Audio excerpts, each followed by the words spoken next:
Welcome to The Late Show. I'm your host, Stephen Colbert. Folks, I don't know about y'all how you're feeling, but I come to you tonight both gratified and terrified. Gratified because Raphael Warnock defeated Herschel Walker 51.4% to 48.6%. Come on! And terrified because 48.6% of Georgians looked at Herschel Walker and went, yeah, that guy should be U.S. Senator. But one of the biggest reasons I am gratified is that, with the election over, I finally get to use the jokes we wrote a month ago for election night. Do we have the, hold on, was that? Please. It's sealed with wax. That's back when New York was still under the feudal system, I think. Get this thing open there. What do we got here? Warnock has won Georgia. It's fitting he's a reverend because when I hear that, all I can say is, thank God.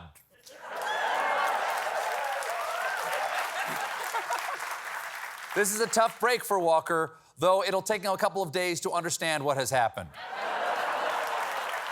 With this month-old, it's a month-old joke. It's a month-old joke. With this loss, Walker is expected to return to his previous job, lying about having previous jobs. But on the bright side, it gives him more time to spend with his family and more time to figure out who that is. There you go. Have that.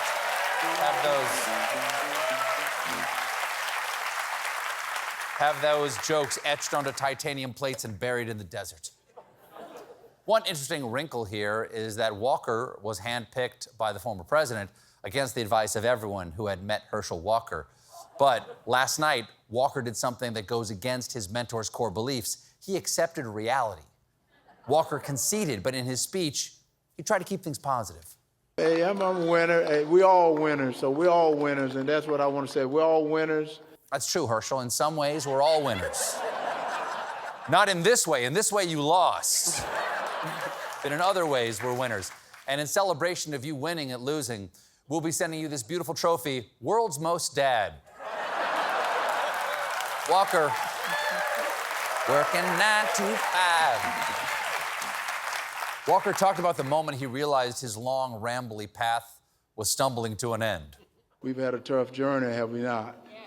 But one of the things I said is when they called the race, I said the numbers doesn't look like they're going to add up. No, the numbers did not add up. Clearly, he's learning his numbers. Next thing you know, we'll have to tell him where babies come from. From you, Herschel, apparently. They're all from you. So, sure, Herschel Walker. Herschel Walker. So a bad night for Herschel Walker, but a great night for Raphael Warnock, who had to win 5 elections in the last 2 years. Here's how he kicked off his victory speech. After a hard-fought campaign,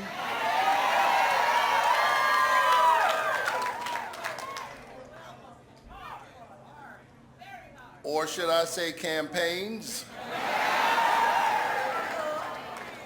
it is my honor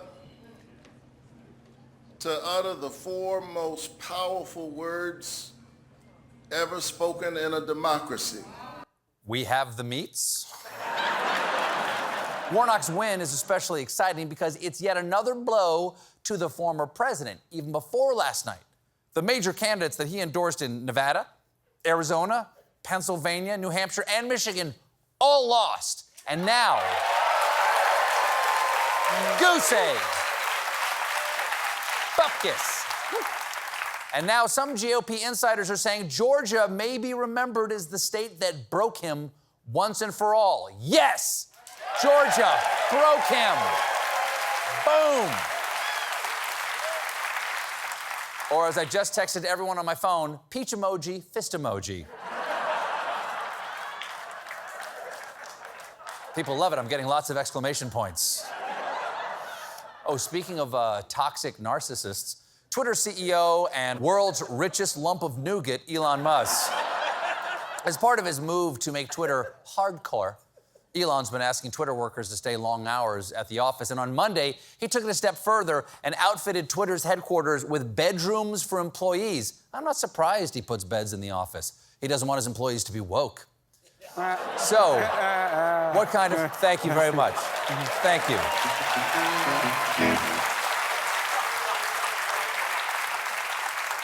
So what kind of luxury tech wellness rooms were these? Apparently, they consisted of unmade mattresses, drab curtains, and giant conference room monitors. That's not a bedroom. That's where you wake up after the serial killer won. This is bad for a lot of reasons, but let's not forget, it's also sad. Elon, if you want to have a sleepover, just ask all of your friends... Oh, right.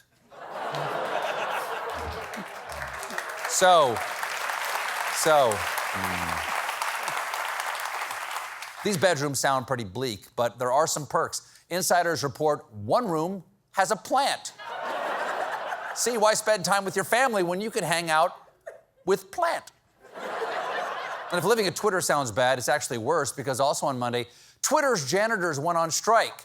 I do not blame them. People are sleeping in their offices, showering in the bathrooms, and some idiot tore the sink off the wall. And now, ladies and gentlemen, join me now as we visit the world of magazines, the Twitter of print. Because today, Time magazine unveiled their Person of the Year, Ukrainian President Volodymyr Zelensky. That's lovely. It's a nice photo. That's pretty cool.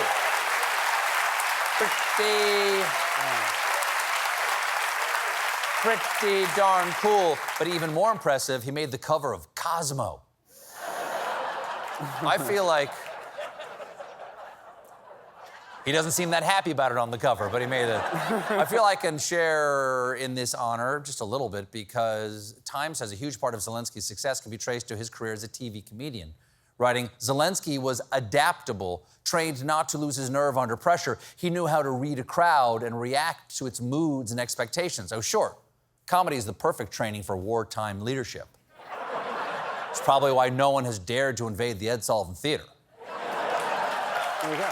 Yeah.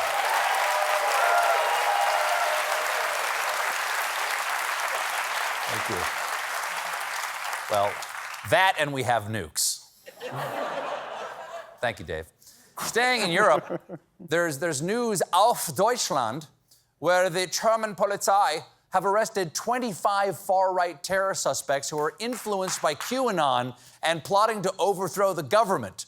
Okay, I hope you were applauding the arresting them and not applauding the QAnon, or else security will be saying something to you before you leave. That is gratifying and terrifying as well. Gratifying because we're not the only country QAnon is trying to overthrow, and terrifying because we're not the only country QAnon is trying to overthrow. It turns out far-right terrorism is a threat all around the planet, and this plot was on a huge scale. Thousands of police officers carried out raids all across the country. Now, that sounds intense, but remember, it was done with those adorable European sirens. Wee-oo, wee-oo, wee-oo.